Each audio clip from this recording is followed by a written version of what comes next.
como praticar o Karma Yoga. Você pratica o Karma Yoga na medida que esses ensinamentos se tornem muito claros, tá? Muito claros, e gradualmente eles se tornam muito presentes, né? Eu costumo dizer, esses ensinamentos, eles precisam se tornar vivos e sempre presentes na sua mente, de modo que você veja o mundo a partir deste ângulo de visão, essa perspectiva de compreensão revelada por nós, por Deus. Deus que revelou essas escrituras, esses ensinamentos. Não foi de autoria dos homens ou das mulheres, mas foi uma revelação, tá?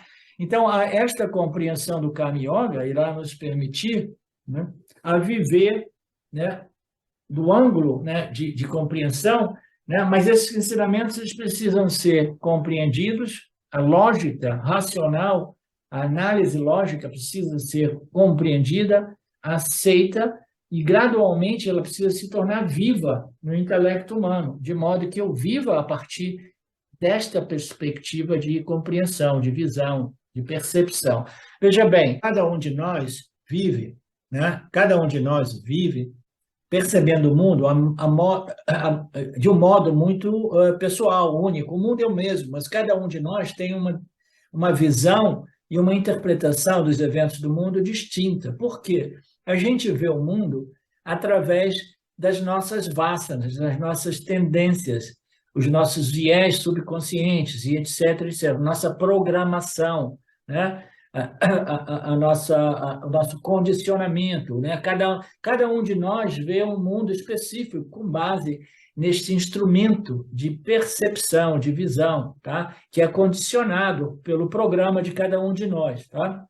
Então, na medida que nós desenvolvemos este conhecimento, a gente começa a perceber o mundo de um modo diferente, tá? Você vai perceber o mundo do modo que nos foi orientado ou revelado por Deus, dizer assim, ó, este é o modo de você compreender o mundo, e somente então você vai poder viver em harmonia com as leis e princípios que regem esse mundo, e em harmonia com os outros seres vivos, tá? Então, o objetivo do Karma Yoga é uma compreensão profunda deste relacionamento criatura, criador, criação e as leis que regem essa criação, de tal modo que, neste processo, o indivíduo vai desenvolvendo mais e mais e mais clareza, né? Com uma mente mais clara, mais contemplativa, né? Mais pacificada, mais silenciosa, né? As leituras são mais claras e as ações são sempre, né? Em observação a essas leis do Dharma, esses princípios, etc.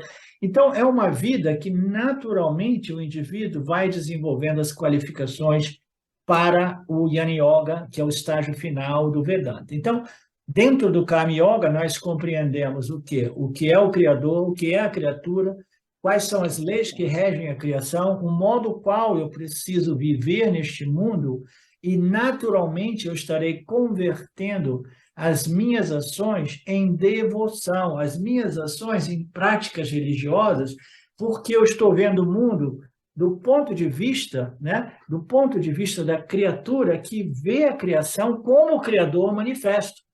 Entendeu? E aí a minha atitude já é diferente. Em vez de eu querer extrair valor só para mim do mundo, eu quero contribuir, porque tudo aquilo que a gente valoriza, a gente respeita e a gente gosta de retribuir alguma coisa, né? Se alguém nos dar algum presente, a gente imediatamente pensa, né? Não, eu tenho que retribuir alguma coisa, né? Alguém me convida para um jantar, eu quero, pelo menos, se eu não tiver dinheiro, ajudar a lavar os pratos, se possível, né? Porque alguém te deu alguma coisa, você quer dar alguma coisa em retorno. Quando a gente compreende o milagre da vida e o presente, né, que nos foi concedido, aí a gente começa a retribuir as nossas ações, não para extrair segurança, prazer, satisfação, fama, prestígio. A gente apresenta as nossas ações como retribuições, como oferendas ao campo, e a gente começa a ver o campo como Deus. E a gente também compreende que eu não tenho controle a respeito do meu destino, essa ideia de que eu oro, as minhas preces são para pedir, aí depois eu penso que eu me tornei um ser humano mais inteligente, então eu não peço, eu digo que não, já aconteceu, tudo isso é fantasia, entendeu? Isso não existe. A lei da atração é tudo ficção, é tudo fantasia, tá? O que existe é uma interação, um relacionamento entre a criatura, as suas ações e os resultados das ações. Se as ações forem colocadas com uma determinada atitude religiosa e seguindo a observação do Dharma, dessas leis e princípios, os resultados tendem a ser mais positivos, mas os resultados jamais podem ser controlados pelo indivíduo, eles podem ser influenciados pelas atitudes e ações, né, religiosas, espirituais de um indivíduo, né, mas jamais podem ser absolutamente controladas. Em outras palavras, nós temos um determinado controle sobre as nossas atitudes, pensamentos, palavras e ações, na medida que nós nos tornamos atentos, né, conscientes, né, dos nossos pensamentos, atitudes, palavras e ações, e a gente vai colocando as palavras e ações no campo que venham a favorecer este processo, né, evitando aquelas palavras e ações que sempre acabam em encrenca, em conflitos kármicos, etc, etc.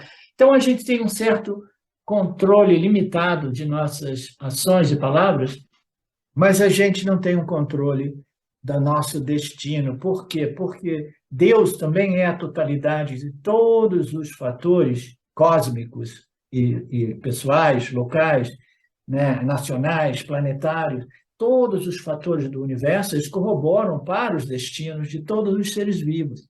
E essa equação kármica a nível cósmico, né, ela é extremamente complexa, nenhum intelecto humano é capaz de compreendê-la. Portanto, a gente compreendendo o Karma Yoga, a gente compreende também que nós não temos controle sobre o nosso destino. E se a gente não tem o controle sobre o nosso destino, qual seria a consequência natural?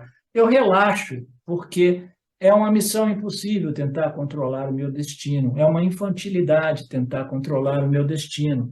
Eu tenho o potencial de disciplinar e observar e controlar as minhas palavras e ações, de modo que eu possa produzir, né, jogar no campo ações que serão contribuidoras para a minha elevação espiritual. Mas eu jamais posso dizer, não, o meu objetivo em 2030 é esse e aquele. Né? Não, isso é infantilidade, e as pessoas exploram esses conceitos porque o ego adora essa fantasia de que eu tenho o poder de criar a minha realidade. Não é bem assim, tá? Você tem um certo poder de influenciar as suas experiências futuras na medida que você observa esses princípios e leis, né, do Criador, que farão de você uma pessoa harmoniosa com esses princípios e leis, e, portanto, a sua mente se torna mais pacificada, os resultados se tornam mais favoráveis, mas jamais dentro do controle do indivíduo, porque tudo isso está sob a jurisdição do Criador, os nossos destinos, as nossas experiências, os nossos karmas futuros, tá? Saudações. Eu quero aqui deixar um pequeno testemunho.